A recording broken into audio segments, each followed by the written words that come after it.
오셨습니까? 야영에 오시느라 수고 많으셨습니다. 제가 네파교회를 담임하다 보니까 저희 교회가 네파에 위치하고 있는 것 때문에 야영회를 늘 주관하는 교회는 아니지만 늘 주관하는 교회만큼이나 바쁩니다. 여러 가지로 부탁을 하시는 분들도 계시고 또 네파에 있다 보니까 또 상당히 안전에 대해서 상당히 저희가 좀 걱정이 많이 돼서 늘 야영에만 다가오면 우리 교우님들이 여러 가지로 또 기도하는 일을 많이 합니다. 안전하고 또 은혜스럽고 또 무사한 야영회가 되기를 소망합니다. 근데 저희가 가장 속상한 것 중에 하나는 여러분께서 야영에 오시기 위해서 5번 하이웨이를 멀리부터 타고 오시는데 타고 오시다가 이제 80번을 경유해서 네파로 들어오셔서 이제 다 왔구나. 그래서 네파를 들어오시는데 난데없이 뒤에서 빨간불 파란불이 켜져 있는 차가 뒤에 따라오면서 쓰라는 거예요. 뭐 하신 거예요? 경찰에 걸리셨어요. 속도 위반이라는 겁니다. 그래가지고는 이제는 다 들어와서 등록하고 방을 배정받고 이제 은혜 받을 일만 남았는데 기분이 싹 잡히시는 거예요. 그러고는 하시는 말씀이 이 네파는 뭐 이렇게 경찰이 많냐? 기분이 너무 안 좋아서 다시는 PUC 야영에 안 온다고 말씀하시는 겁니다. 근데 내년에 저희 교회가 야영회를 주관하는 해거든요. 그래서 티켓을 받으시려면 내년에 받으시지 올해 받으셔서 내년에 야영회를 안 오신다 그러신다. 어저께 저한테 그렇게 말씀하신 분이 계시는데 어디 오셨나 모르겠습니다. 예, 다행입니다. 아직 주무시나 봐요. 네, 여러분 네파에 들어오시면은 여러 가지 운전을 조심하시기 바랍니다. 특별히 네파 카운티가 포도원 사업으로 돈이 많은 카운티다 보니까 다른 곳에 비해서 경찰이 많습니다. 예. 그리고 특별히 좀 술을 많이 마시는 사람들이 운전을 가끔 밤늦게 운전을 해서 사고가 났다 하면 대형 사고가 납니다. 그래서 경찰이 많은지도 모르겠어요. 여러분 특별히 운전 주의하시고요. 예. 안전에 유념해 주시기를 바랍니다. 여러분 이번 야영의 총 주제가 무엇이죠? 길, 진리, 생명이신 예수를 깊이 생각하라. 그래서 오늘 저는 이 짧은 시간에 하나님의 말씀을 어떤 말씀을 함께 나누면 좋겠는가 생각하다가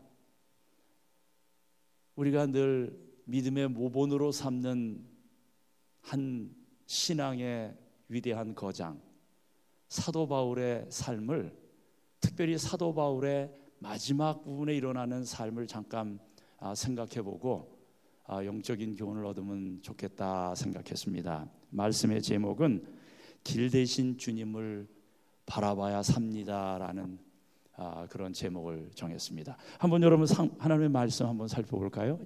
사도행전 27장에 있는 말씀입니다.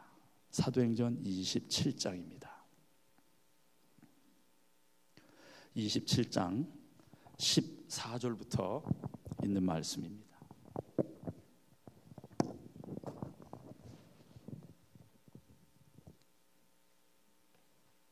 제가 읽겠습니다.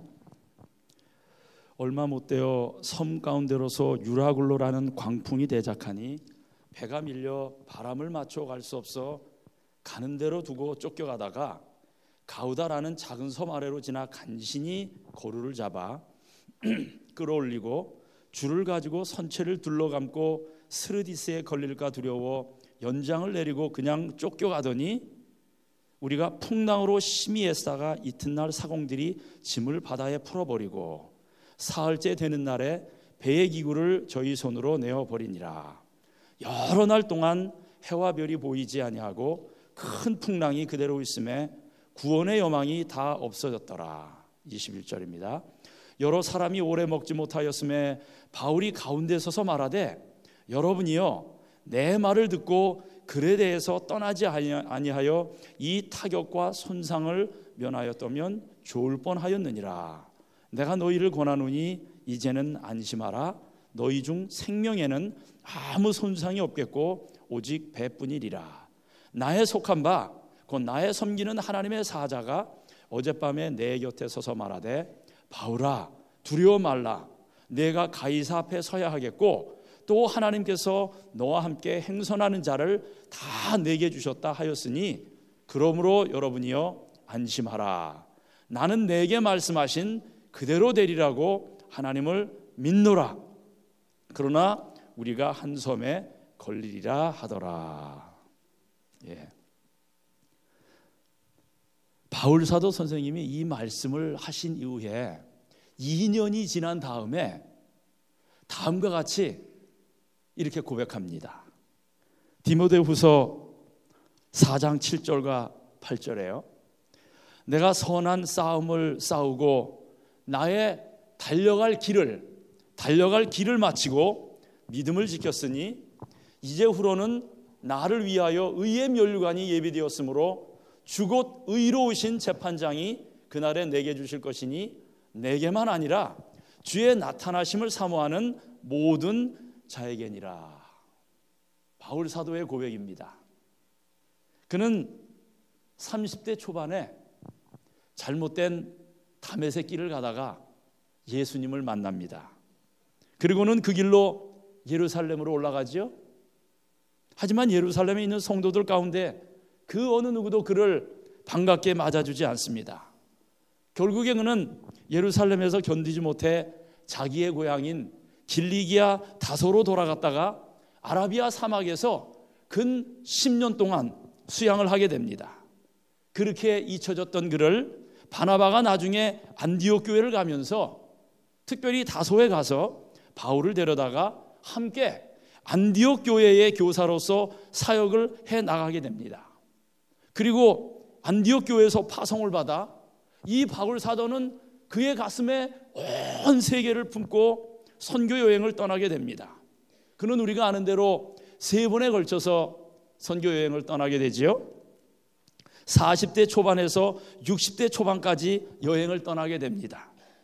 그는 3번에 걸쳐서 이 선교 여행을 떠나는 동안에 40대 초반에서 60대 초반 그리고 3차 선교 여행을 다 마치고 이제는 나이가 60이 넘은 노구의 몸을 이끌고 이 노사도가 쉬기 위해서 지친 몸을 이끌고 예루살렘으로 귀환합니다.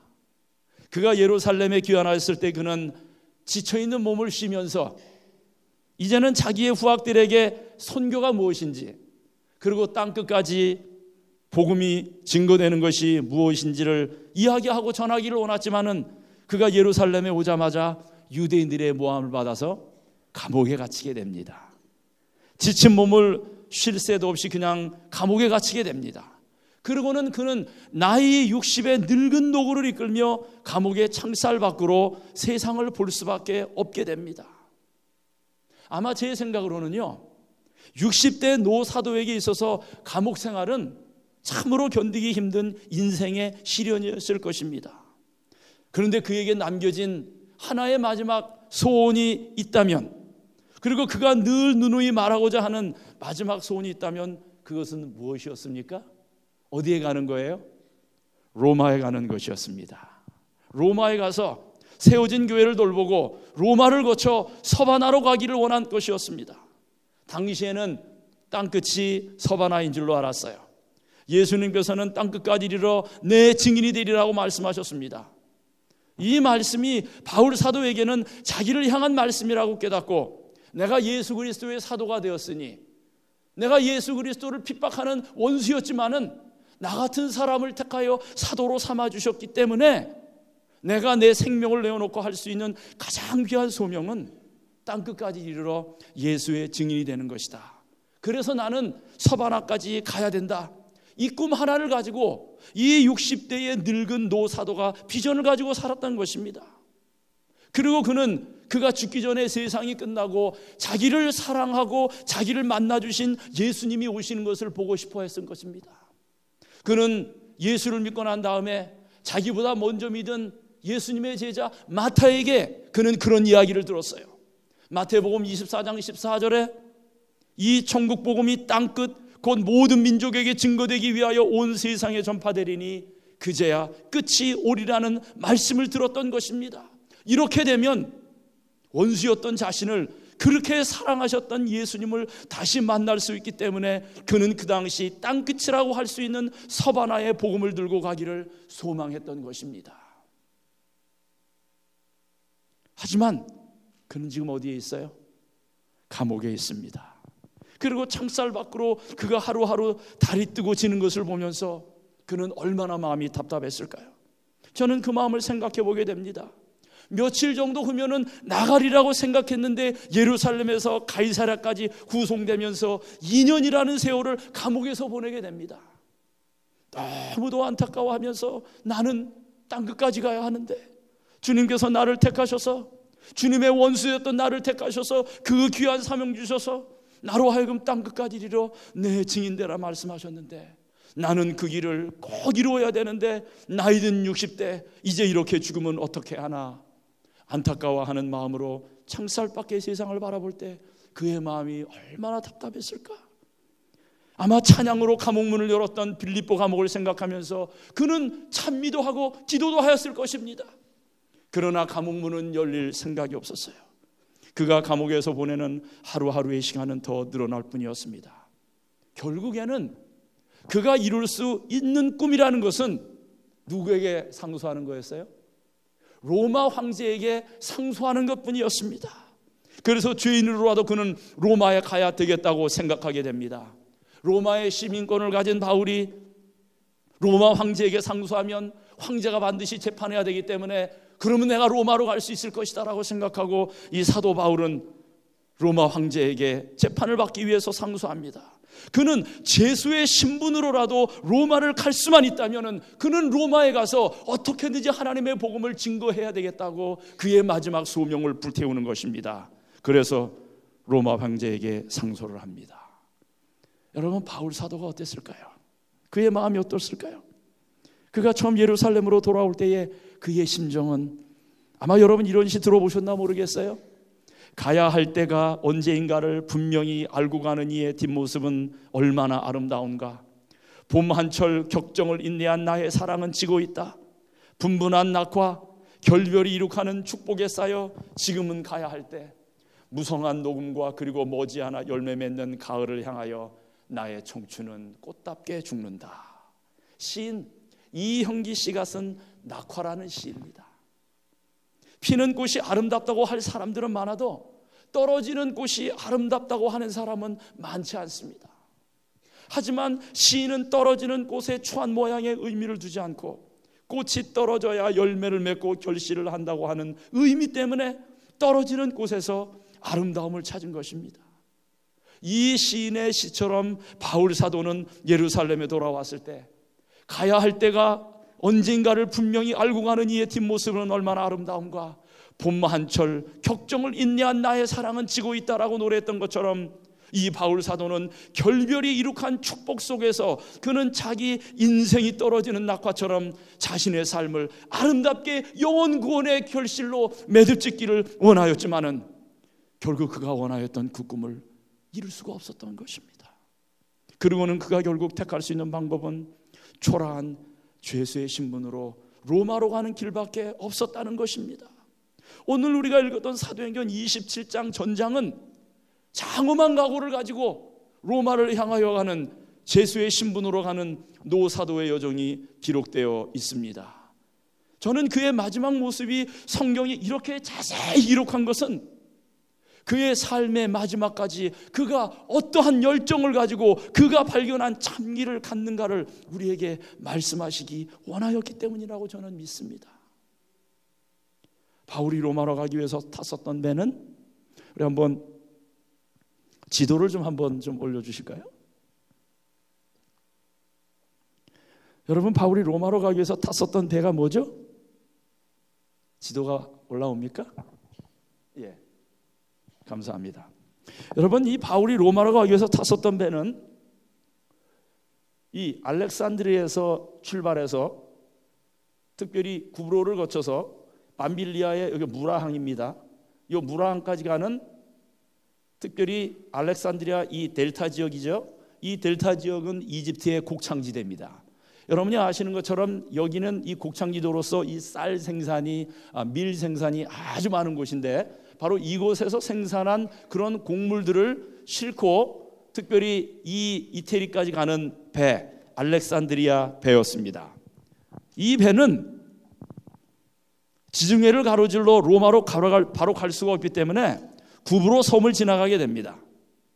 그래서 그들은 여기 밤빌리아입니다. 이 밤빌리아는 이 사도 바울의 1차, 2차, 3차 선교 여행이 집중된 곳이라고 할 수 있는데요. 바로 이 사도 바울은 이 가이사라에서 시돈을 거쳐서 실루기아 해변을 통해서 특별히 이 밤빌리아인데 이곳까지 무라항에 도착합니다. 근데 여러분이 아시는 것처럼 바울 사도의 로마의 행선지에 누가 동행했습니까? 우리가 잘 아는 대로 사도행전을 기록한 누가와 또 누가 동행했어요? 아리스다고가 동행합니다. 그런데 여러분 이 알렉산드리아에서 출항한 이 곡식을 많이 실은 배가 특별히 이 구브로를 거쳐서 특별히 이 무라항에 도착하였을 때는 이 무라항에는 얼마나 많은 선원들이 배에 탔다라고 이야기를 하느냐면 이 배가 상당히 컸던 배였던 것 같아요. 특별히 사도 바울과 같은 제수들 그리고 선원들 그리고 여러분 아시는 대로 이 사도 바울을 호위했던 로마의 백부장 율리오와 그의 병사들 해가지고 장장 이 배에 탄 사람들이 276명이나 됐습니다. 그러니까 이 배가 얼마나 컸다는 이야기예요. 예? 그런데 이 바울 일행이 이곳에서부터 보통 이 이탈리아 로마까지 가려면은 여러분이 지금은 요 선이 사도 바울이 로마까지 들어간 그 이 행로고요. 원래 이 무라항에서부터 시작해가지고 지금 성경이 기록하고 있는데 여기가 이 리도라고 하는 곳이 있는데 이 리도를 거쳐서 고린도를 지나서 이 아가야 지방을 통해 가지고 보통 이스라엘에 들어가는 것이 그 당시에 특별히 이 유대 지방이나 알렉산드리아에서 오는 이 배가 행선하는 행선지의 이 대표적인 그 노선이었습니다. 그래서 이곳에서부터 이 이탈리아로 들어가려면은 특별히 이 그리스를 지나서 특별히 이쪽으로 들어가야 되는데 우리가 아는 대로 이들이 행선하는 때는 언제였다라고 이야기합니까? 여러분 한번 살펴볼까요? 이 9절에 보면은 27장 9절에 보면은 이들이 행선하는 때는 여러 날이 걸려 금식하는 절기가 이미 지났다라고 되어 있습니다. 이 금식하는 절기는 티스리월입니다. 지금으로부터 말하면은 양력 9월이나 10월쯤 되는 대속죄일을 중심으로 유대인들이 금식하는 절기입니다. 그런데 이 절기가 이미 지났다라고 하는 것은 이미 이 시절이 11월 달에 접어들었다는 것인데 이 11월 달은 벌써 언제예요? 겨울에 접어들었다는 이야기입니다. 그런데 겨울은 항해하는 시기가 아닙니다. 그런데 이들은 가야만 됐기 때문에 조심조심해서 리도항을 거쳐가지고는 이제 이 고린도를 통해가지고는 아가야를 지나서 로마에 들어가려고 하는데 이들이 무엇을 만납니까? 유라굴로라고 하는 광풍을 만납니다. 여러분 유라굴로라고 하는 말은 헬라어로 미쳤다라는 말입니다. 미친 광풍이라는 이야기입니다. 크기도 가늠할 수 없고 방향도 가늠할 수 없는 어떻게 와서 어떻게 불어가는지 도무지 알 수 없는 광풍이라는 것입니다. 그래서 이들이 어떻게 됐어요? 이 리도에서부터 이 고린도 쪽으로 가려고 하다가 이 반모섬은 바로 여기쯤 있고요. 섬을 지나가지고는 가려고 하는데 광풍에 밀려서 남쪽으로 떠내려갔다라고 사도행전 27장은 이야기합니다. 그래가지고 결국 이들은 어디로 행선을 정하냐면은 이 그레데 섬을 통해 가지고는 이제는 로마로 가려고 시도를 하는데 이들이 어디에 여러분 여기가 살모네예요. 살모네 해협을 통해 가지고는 이들이 어디로 가느냐면은 미항에 도착합니다. 근데 바울 사도는 이 미항에 도착했을 때에 그가 뭐 하기를 원했어요? 거기서 겨울을 지나기를 원했습니다. 그런데 이 선원과 선주들은 자기들이 이 항해에 자신이 있기 때문에 우리가 그냥 가자. 그래가지고는 이들이 어디에서 이 미항보다는 여기 있는 요 베닉스 있죠? 요 베닉스에 가서 과동을 하자라고 바울 사도의 말을 듣지 않습니다. 그리고 백부장 율리오도 바울 사도의 말을 듣지 않고 선장과 선주의 말을 듣고 그들은 베닉스로 향합니다. 그러다가 그들이 이 미항에서 출발하다가 이 베닉스로 가다가 결국은 바람이 세서 결국은 이들이 어디로 가게 됩니까?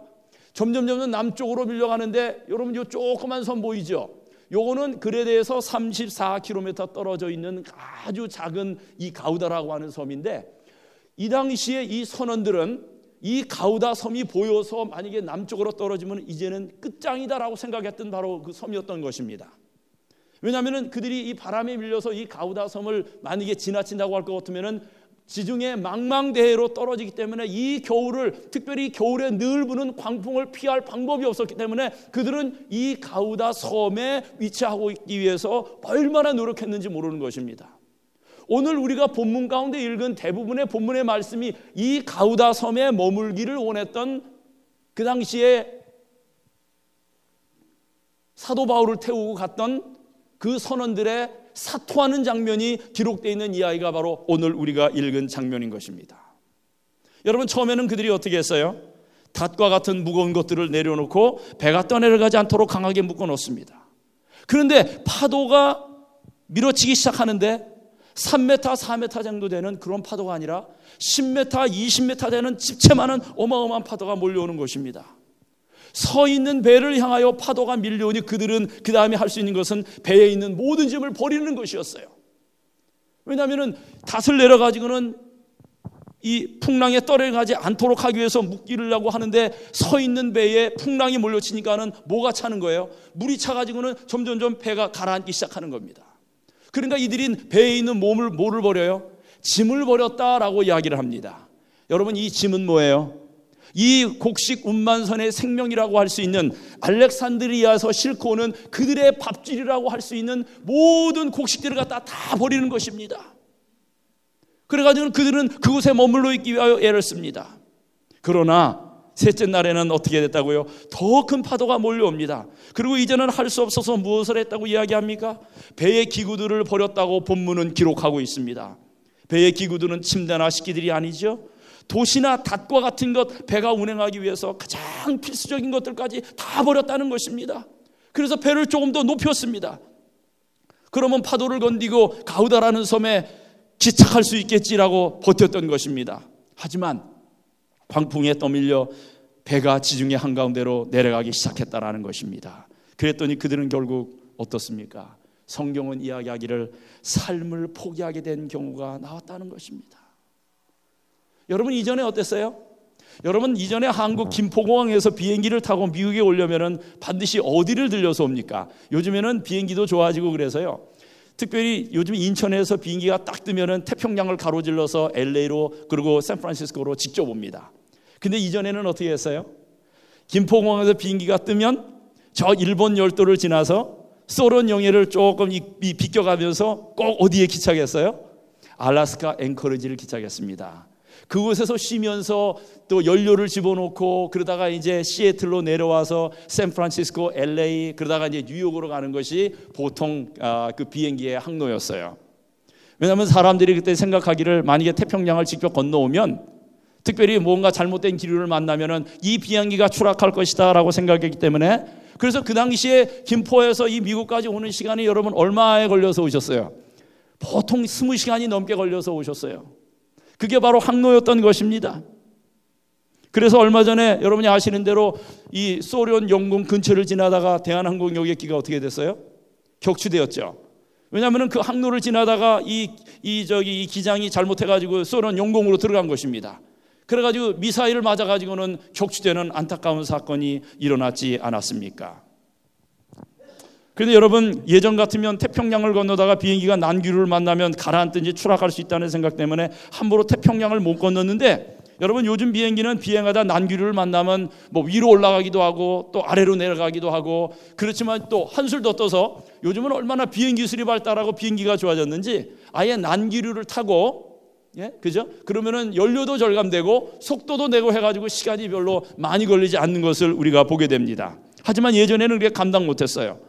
여러분 아시는 것처럼 배는 또 마찬가지였지요. 배는 육지나 섬을 끼고 다니게 되어 있습니다. 배는 절대로 직선거리로 가지 않습니다. 직선거리로 가는 것이 기름과 시간을 절약하는 방법이기는 하지만 절대로 직선거리로 가지 않습니다. 그냥 깊은 바다로 가다가 큰일을 당하게 되면 배가 감당할 수가 없기 때문에 보통 섬이나 육지를 끼고 항해하는 것입니다. 그래서 이들이 이 항해선을 타고 이탈리아로 가야 했던 것입니다. 여러분, 바울 시대에 바울을 태우고 갔던 알렉산드리아호가 아무리 크다고 하여도 지금의 배보다는 현격하게 작았을 것이고, 그 작은 배가 망망대해로 끌려갔다고 하면 그들에게 있어서는 목숨을 내어놓는 것과 같은 일이었던 것입니다. 그래서 본문 18절에서부터는 말하기를 그들이 애쓰다가 20절에 보면은 삶의 소망, 즉 구원의 여망이 다 없어졌다라고 이야기하고 있는 것입니다. 그리고 21절에는 여러 사람이 오랫동안 먹지 못하였다라고 합니다. 가우다 섬에서 밀려나서 지중해 한가운데로 떠내려가고 있는 자신들의 배를 보면서 선원들과 함께하였던 사람들이 가지고 있었을 심리적인 동요, 그들의 마음속에 있을 두려움들, 불안함들, 정신적인 공포, 정말 대단했을 것입니다. 떠내려가면 끝장이다라고 생각해서 정말 있는 힘을 다해서 짐을 다 버렸는데, 그리고 기구를 다 버렸는데, 그런데 결국 바다로 끌려 떠내려가고 있으니 우리를 이제는 끝났다라는 심리적인 공포가 그들을 잡았을 거예요. 그래서 구원의 여망이 다 없어졌더라라고 하는 말은 노련한 선장과 선원들이 그렇게 생각했다라는 것입니다. 먹기를 거부하고 죽는 날만 기다리는 것입니다. 여러분, 이 상황에서 바울 사도 선생님의 심정은 어땠을까요? 낙하와 같이 결별이 이룩한 축복에 쌓여 마지막 여행을 떠나기를 원하였는데, 여러분, 자신의 시신조차도 찾을 수 없을 지중해 한가운데 가라앉게 되었으니 그의 심정이 어떠했겠습니까? 평생 복음을 위해 했으며 그가 마지막으로 로마 그리고 서바나를 향하여 가기를 원했었는데 그 길조차 가지 못하고 지중해 한가운데서 수장되게 된 자신의 인생을 보면서 어떤 마음을 가졌을까요? 그리고 바울의 일행은 누가와 아리스도가는 또 어떤 마음이었을까요? 그리고 그들과 함께 했던 죄수들은요, 선원들은요, 아마 두려움에 떨며 속으로 원망하고 분노하고 울고 가슴을 치고 내가 왜 여기서 죽어야 하는가 하며 통탄해하며 두려움에 모든 사람들은 자신들의 운명을 한탄했을 것입니다. 그런데 이들의 원망조차도 14일 동안 바다에 머물러 있으면서 잦아들고 나중에는 완전히 널브러졌을 것입니다. 여러분, 한번 생각해 보십시오. 2시간만 울렁이는 배에 있어도 그거는 2달과도 같은 것인데 14일 동안이나 광풍 속에 있었으니 아마 꼼짝도 못하고 있었을 것입니다. 이 상황 속에서는 여러분들, 어느 누구도 자기 인생 이렇게 할 수 있다, 저렇게 할 수 있다라고 말할 수 있는 사람은 아무도 없는 것입니다.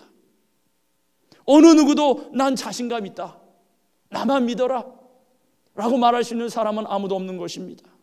어느 누구도 자신감을 드러낼 수 없는 상황이 있다라는 것입니다. 어느 누구도 이것이 길이다라고 말할 수 없는 때가 있는 것입니다. 어느 누구도 내가 분명히 말할 수 있다라고 말할 수 없는 상황이 우리들에게 놓여져 있다라는 것입니다. 결국에는 지중해 한가운데로 끌려간 알렉산드리아호처럼 인생이 감당할 수 없는 파도 가운데 밀려서 바다 깊은 곳을 향하여 끌려 내려가는 경험을 우리 모두가 하기도 한다는 것입니다. 우리가 감당할 수 없는 병 때문에 우리는 이것을 경험하기도 합니다. 도저히 감당할 수 없는 경제적인 고난 때문에 우리가 이 일을 경험하기도 합니다. 내가 지금 막아야 될 돈이 너무 많고 사업에 채워넣어야 될 운영자금이 절대적으로 필요한데 이것을 빌려주고 나를 도와줄 사람이 아무도 없는 것입니다. 한만 돌아봐도 망망대해요. 내가 어떻게 일궈놓은 사업인데. 더 나아가서는 어떻습니까? 도저히 예측할 수 없는 우리의 앞날이 그래요.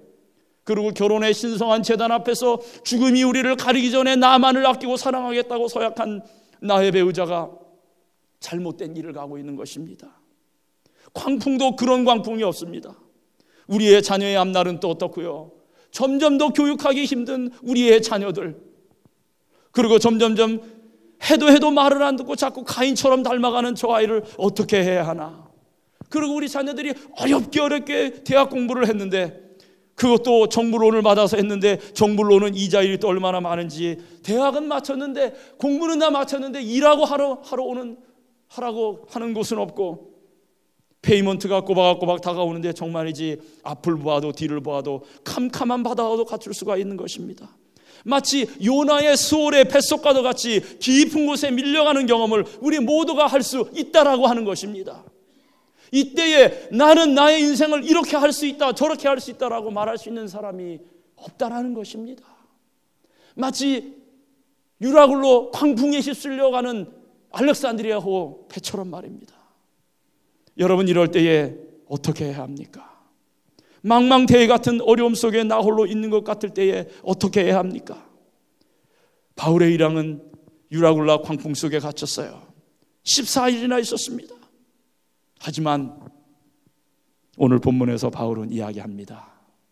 여기에 놀라운 반전이 있다라는 것입니다. 바울이 그들 가운데 섰어요. 어젯밤 경험한 것을 이야기하기 시작합니다. 어젯밤 내가 간절한 마음으로 기도를 하였더니 하나님의 사자가 내게 오셨습니다. 하나님께서 내 기도에 응답하신 것을 지나서 하나님의 사자가 내 곁에 서서 밤새도록 나와 함께 있었습니다라고 말하는 것입니다. 그리고는 말하기를, 하나님의 사자가 내게 말씀하시기를, 바울아 두려워 말라, 내가 가이사 앞에 서야 하겠고 또 하나님께서 너와 함께 하신다, 그리고 너와 함께 하셔서 행선하는 모든 자를 다 내게 주셨다라고 말씀하셨다라는 것입니다. 내게 주셨다라는 이 말의 원래 헬라어는 케카리스타이라고 하는 단어인데, 이 말은 그냥 주셨다라는 의미가 아니라 카리스라고 하는 단어의 변형으로 선물을 주셔서 만족시키다라고 하는 의미인 것입니다. 그래서 이 단어는 바울이 바라보는 하나님이 은혜 가운데서 모든 사람들을 그의 믿음으로 구원받게 하심으로 바울의 영혼을 기쁘게 만족하게 해 주실 것이다라고 하는 의미인 것입니다. 그래서 바울은, 여러분 걱정하지 마십시오, 일어나 먹고 기운 차리십시오. 그리고는 우리가 읽었던 마지막 부분의 말씀을 하지요. 나는 내게 말씀하신 그대로 되리라고 하나님을 믿습니다라고 이야기합니다. 그랬더니 사람들이 이 말을 의지해서 며칠을 견뎌요. 14일을 견디는 것입니다. 그랬더니 그들이 멀리서 무엇을 보게 되었다고 이야기합니까? 여러분, 요 섬이 뭐예요? 여러분, 요 섬이 바로 멜리데입니다. 지금의 몰타 공화국, 말타라고도 하고 몰타라고 하는 이 멜리데 섬이에요. 여러분 아시는 대로 이태리 최대 남단 중에 남단에 있는, 그러나 이태리에 특별히 거의 가 있는 이 멜리데 말타 섬에 그들이 도달했다고 하는 것입니다. 14일에 걸려서 그들은 지중해 한가운데를 지나서 이태리 반도 최남단에 있는 이 섬에 다다르게 됩니다.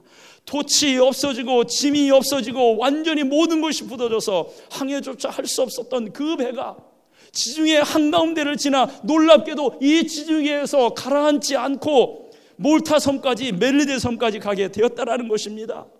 누가 함께 하신 거예요?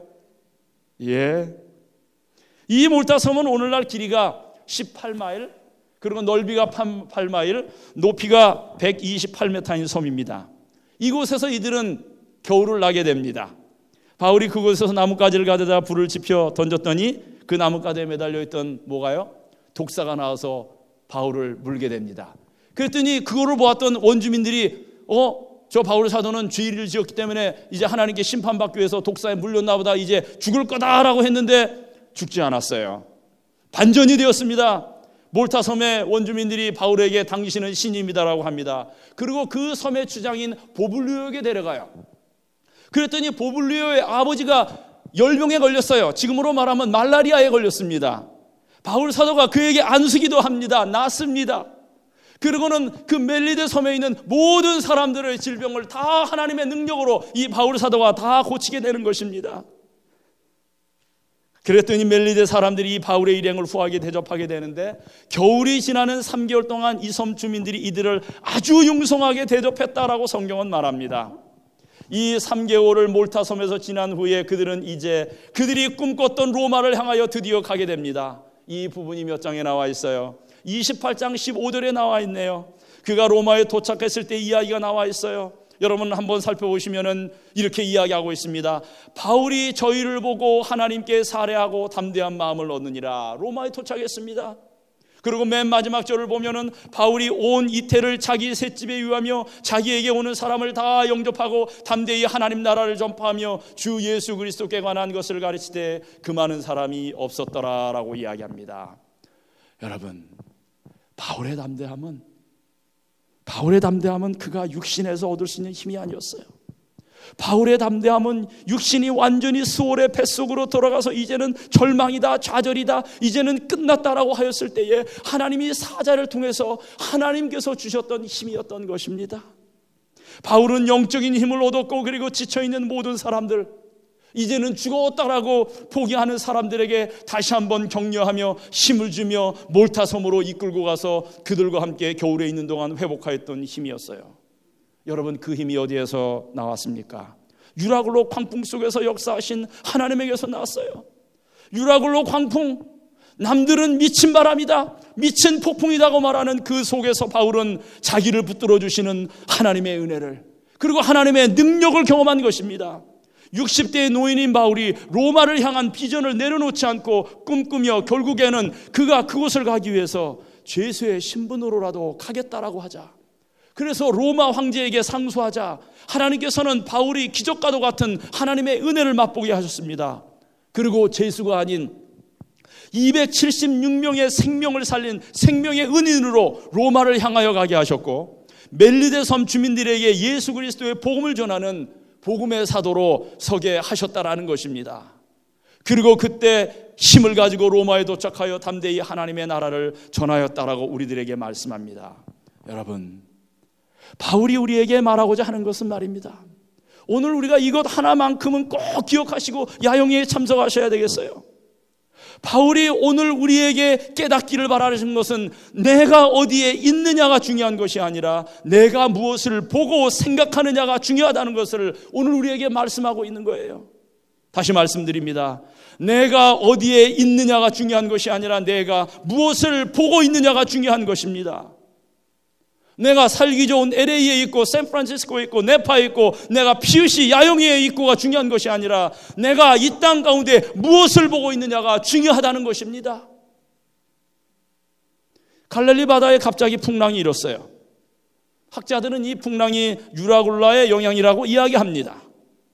베드로와 제자들은 이 풍랑 가운데서 이제 우리는 죽었다라고 아우성을 칩니다. 그런데 저 멀리 풍랑이를 바다 위를 걸어오시는 주님을 보게 됩니다. 베드로가 용기를 내어 주님, 나도 바다 위를 걷게 해주세요. 그랬더니 주님께서 나오라고 하셨어요. 베드로가 풍랑이는 바다 위를 걸을 때 주님을 바라볼 때는 그가 풍랑이는 바다를 걸을 수가 있었습니다. 그렇지만은 어땠다고요? 그가 주변에 풍랑을 바라보자고 그 자리에 빠지고 말았던 것입니다. 그때 예수님께서는 베드로에게 뭐라고 말씀하셨어요? 믿음이 적은 자야 라고 말씀하셨습니다. 성도 여러분, 예수가 함께 하시면 우리가 풍랑이는 바다 위라도 걸을 줄 믿습니다. 내가 어디에 있는가가 중요한 것이 아니라 무엇을 보느냐가 중요한 것입니다. 내가 풍랑이는 바다 위에 있다 할지라도 예수를 바라보고 믿음으로 살아간다면 풍랑이를 걸을 줄로 믿습니다. 유라굴라 광풍 가운데서도 하나님이 나를 도우시는 은혜를 우리 모두가 경험할 줄로 믿습니다. 그러나 어떻습니까? 우리가 어디에 있는가를 중요하다고 생각하고 내가 시간적으로 조금 더 여유가 있을 때, 금전적으로 조금 더 여유가 있을 때를 중요시하고 지금은 바쁘니까, 지금은 정신이 좀 없으니까 바라봐야 할 주님을 바라보지 못하고 생각해야 할 주님을 생각하지 못한다고 하면, 그리고 내가 진정으로 의지해야 할 예수를 의지하지 못하고 진정으로 붙잡아야 할 예수를 붙잡지 못한다면 내가 어디에 있다 할지라도, 심지어 내가 천국에 있다 할지라도 우리가 예수 그리스도의 은혜와 능력을 경험할 수 없는 것입니다. 내가 어디에 있느냐가 중요한 것이 아니라 내가 무엇을 바라보느냐가 중요한 것입니다. 요셉은 17살 소년 시절 질투로 똘똘 뭉친 형제들에게 인신매매 당하여 한 번도 가본 적이 없는 애굽 땅으로 노예로 팔려갔어요. 결코 돌아올래야 돌아올 수 없을 것만 같은 그 땅 애굽에서의 생활은 그에게 참으로 지옥과도 같은 시간들이었을 것입니다. 11년 동안의 종노릇과 무고로 들어가 2년의 감옥살이, 하지만 이런 시련의 바다를 항해하는 동안 그는 한 번도 그 조상의 하나님을 바라보기를 놓친 적이 없었습니다. 그랬던 요셉을 하나님께서는 1인지하 만인지상 애굽의 국무총리로 올려주셨어요. 그리고 그는 그의 민족을 구하는 구원자로 우뚝 서게 하십니다. 성경은 군데군데에서 말씀하기를 하나님이 그와 함께 하심으로, 하나님이 요셉과 함께 하심으로 그렇게 되었다고 증언합니다. 그것은 요셉이 어느 형편에 처했다 할지라도 하나님 바라보기를 실패하지 않았기 때문이라고 증언의 말씀은 증거하고 있습니다. 내가 어디 있느냐가 중요한 것이 아니라 무엇을 바라보느냐가 중요한 것입니다. 어떤 한 형제가 있었습니다. 어렵게 결단해서 미국으로 유학을 왔어요. 한국에서 다니던 좋은 직장을 그만두고 결단해서 미국에 와서 공부를 하게 됩니다. 아주 생고생 끝에 영주권까지 얻고 공부를 마치고 이제 이곳에서 자리를 잡겠다고 하고, 또 공부한 것이 그러한 것이니까 공무원이 되겠다고 하고 자리를 잡으려고 애를 썼습니다. 그런데 여러분도 아시다시피 미국에서 공무원 자리 얻는 것이 쉽습니까? 동양인이, 그것도 영어도 짧은 한국인이 공무원이 되는 것은 참으로 어려운 일이었죠. 여러 가지로 힘든 것 투성이었어요. 잘 되지 않자 주변 사람들도 포기하라고, 그만하라고 이야기합니다. 노력해도 안 된다고 합니다. 먼저 공무원으로 돌아가신 분이 끌어주거나 아니면 무언가 연줄이 있어야 되는데 도저히 그런 것이 없는 것입니다. 그리고 노력하다 안 되니까 이제는 포기해야 되겠다고 하는 생각이 들게 돼요. 포기하려고 할 때에 그 주말에 친구의 인도로 제가 섬기는 교회를 방문합니다. 그때 부족한 제가 전한 메시지가 이 형제의 삶을 참으로 은혜스럽게도 변화시키게 됩니다. 제가 전한 메시지의 요약은 범사의 예수가 길이라는 설교였어요. 그가 놀랐습니다. 예수가 길이라니? 내 삶에 예수가 길이었구나. 근데 나는 정말 예수가 내 삶에 없었어. 예수가 내 길이었다는 사실을 몰랐다는 것입니다. 나는 공무원이 되기 위해서는 앞서서 공무원이 된 사람이 있어야 되고, 나를 이끌어줘야 될 사람이 있고, 그리고 내게 연줄이 내게 길인 줄 알았는데 예수가 길이구나. 이 말씀이 그의 마음속에 쿵 하고 와닿았다는 것입니다. 그리고는 믿음을 되새기고 오늘하지만 믿음으로 기도하기 시작했던 것입니다. 주님을 바라보고 그분이 길이심을 인정하기 시작했다는 것입니다. 어떻게 되었는지 아십니까? 현재 그가 그토록 바라던 공무원이 되어 메릴랜드 주 청사에 열심히 일을 하고 있는 것입니다. 제가 볼티모어 교회에서 사역할 때의 일이에요. 여러분, 우리는 내가 어디에 있느냐를 중요하게 생각하지만 성경은 내가 어디에 있느냐가 중요한 것이 아니라 내가 무엇을 바라보느냐가 중요하다고 말씀합니다. 여러분, 우리는 누구를 바라보기 위해서 이 야영에 오셨죠? 길 대신 예수를 바라보기 위해서 왔습니다. 우리의 형편, 우리의 처지 상관없습니다. 우리가 만약에 내가 어디에 있느냐만을 바라본다면 여러분, 우리는 길을 잃을 것입니다. 오늘 예수 그리스도를 바라보시기를 바랍니다. 여러분, 찬미가 524장 잘 아시지요? 내 갈 길 멀고 밤은 깊은데 빛 대신 주, 저 본향집을 향해 가는 길 비추소서. 내 가는 길 다 알지 못하나 한 걸음씩 늘 인도하옵소서. 3절에요.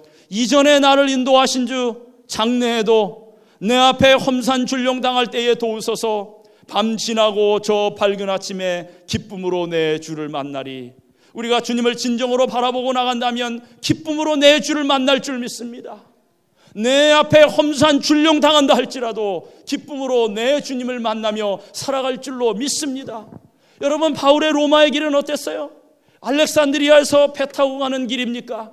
아니면은 백길 따라 편안히 가는 길이었어요. 그래서 바다 한가운데서 유라굴로 광풍으로 죽게 되었다라고 경험하였던 길입니까? 여러분, 성경은 오늘 우리에게 말씀하고 있습니다. 성경은 우리에게 증거하고 있습니다. 그거는 예수 따라가는 길이었다라는 것입니다. 예수 따라가는 길이었기 때문에 바다 한가운데서 만난 유라굴라 광풍은 주님의 은혜를 체험하는 더없이 소중한 인생의 경험이 되었고 자기를 회복시키는 능력이 되었다라고 말씀하고 있습니다. 예수가 길입니다. 예수가 길입니다. 여러분 이 말씀 믿으시지요? 여러분의 인생의 예수가 길이십니다. 예수가 여러분의 인생의 길이시라고, 내가 곧 길이요 진리요 생명이니 나로 말미암지 않고는 결코 만족할 수 없다. 그리고 아버지께로 올 자가 없느니라. 그가 지중해 한가운데서도 주님을 잃지 않고 기도하게 되었을 때에 하나님의 사자가 그를 찾아왔어요. 그리고 그에게 가장 복된 말씀을 전하여 주십니다. 그가 그 가운데에서 온전히 회복하여 276명의 사람을 이끌고 멜리데 섬을 향하여 나아갈 뿐만 아니라 담대히 로마에 들어가서 로마의 복음을 전하는 귀한 그의 비전을 이루게 되었던 것입니다. 그가 그토록 꿈꿨던 그 꿈들, 예루살렘과 가이사라의 창살에서 창살 밖을 바라보며 언제 내 꿈이 이루어질까 답답하게 생각했던 그 꿈을 그가 예수의 신분으로 따라가는 것 같았지만 오히려 그 꿈을 이루었다라는 것입니다. 여러분, 바울 일행은요, 멜리데 섬에서 성령의 놀라운 은혜를 경험하지요. 그들은 은혜에 젖어서 겨울을 보내었어요. 인생의 가장 고통스럽고 가장 힘겨울 것 같은 로마로 끌려가는 초라한 죄수의 신분일 것 같은데 오히려 그 가운데서 주신 하나님의 은혜는 대단했습니다. 멜리데 섬에서 바울은 죄수가 아니었습니다. 그 땅의 모든 사람들에게 구세주 예수 그리스도를 전하는 사도였어요. 그 땅의 모든 사람들에게 예수가 구세주이심을 전하는 복음의 전도자였습니다. 바울은 지쳐있는 그들 모두를 회복하였고 그들에게 복음을 전하며 죄수가 아니라 당당하게 하나님의 사도로 그 땅에서 겨울을 보내고 로마를 향하여 당당하게 들어갈 수 있었던 것입니다. 바울 일행이 이것을 맛보고 로마로 들어갔고 당당히 전하는 말씀을 금하는 자가 어느 누구도 없었다라고 사도행전의 마지막은 우리에게 말씀하고 있어요. 예수가 길이십니다. 그가 우리들의 길이십니다. 저는 말씀을 마치면서요, 여러분, 멜리데섬 말이지요, 지금의 몰타섬이에요. 이 몰타섬에 가면 지금도 많은 유적들이 남아있는 것을 보게 되는데요, 고고학자들이 가서는 멜리데섬의 유적을 찾아봤더니 그 가운데 어떤 유적들이 있느냐 하면은 카타콤이 발견된 것입니다. 카타콤 아시죠? 초기 기독교인들이 박해를 피해 살았던 지하 동굴, 지하 무덤들 말입니다. 놀랍게도 멜리데에서 카타콤이 발견되었다는 것입니다. 여러분, 로마가 예수를 믿는 사람들을 핍박할 때에 바울이 3개월 동안 그곳에 머물면서 전하였던 그 복음을 믿는 사람들이 카타콤의 주인들이었다는 것입니다. 이들이 생명을 내어놓고 예수를 믿었다라고 하는 것입니다. 그 놀라운 그 유적이 오늘날 발견되었다라는 것입니다. 바울이 전하였던 복음, 바울이 초라한 죄수의 신분으로 떠나갔던 길이 아니라 예수 그리스도의 가장 자랑스러운 복음의 사도로 그 길을 떠나갔다는 것을 말씀하고 있는 것입니다. 노사도 바울, 로마로 향하여 가는 그 길, 주님께서는 그 어느 누구보다도 복된 길이 되게 하셨어요. 길 대신 주님을 바라보는 우리들의 인생길 역시 주님께서는 복되게 하여 주실 줄 믿습니다. 우리 역시 인생길 가운데서 유라굴라 광풍을 만날 수 있어요. 우리 인생길에 유라굴라 광풍을 주님께서 두시는 것은 우리들이 살아가는 삶이 어디에 있느냐가 중요한 것이 아니라 무엇을 바라보느냐가 중요하다는 것을 우리에게 가르쳐 주시기 위해서인 것입니다. 내 앞에 험산 줄령이 있는 것이 중요한 것이 아니라 내가 그때 누구를 바라보고 있느냐가 더 중요한 것을 우리에게 말씀하고 계신 것입니다. 여러분, 우리는 무엇을 바라보고 누구를 바라보고 살아야 될까요? 돈? 결국 돈에 속임을 당합니다. 사람? 결국 사람에게 배신을 당합니다. 우리의 지식? 결국에는 그 지식 때문에 넘어지는 것을 경험하게 되지요. 하지만 예수는 우리에게 가장 좋은 것으로 우리들의 삶을 채워주십니다. 예수는 우리들의 삶을 온전한 것으로 채워주십니다. 여러분, 예수를 바라보십시다. 믿음의 주여 온전케 하시는 이인 그 예수를 깊이 바라보고 길이요 진리요 생명이신 예수를 그 어느 때보다도 깊이 묵상하시고 깊이 바라보시는 아름답고 행복한 야영회가 되시기를 사랑하는 주님의 이름으로 간절히 축원합니다. 아멘.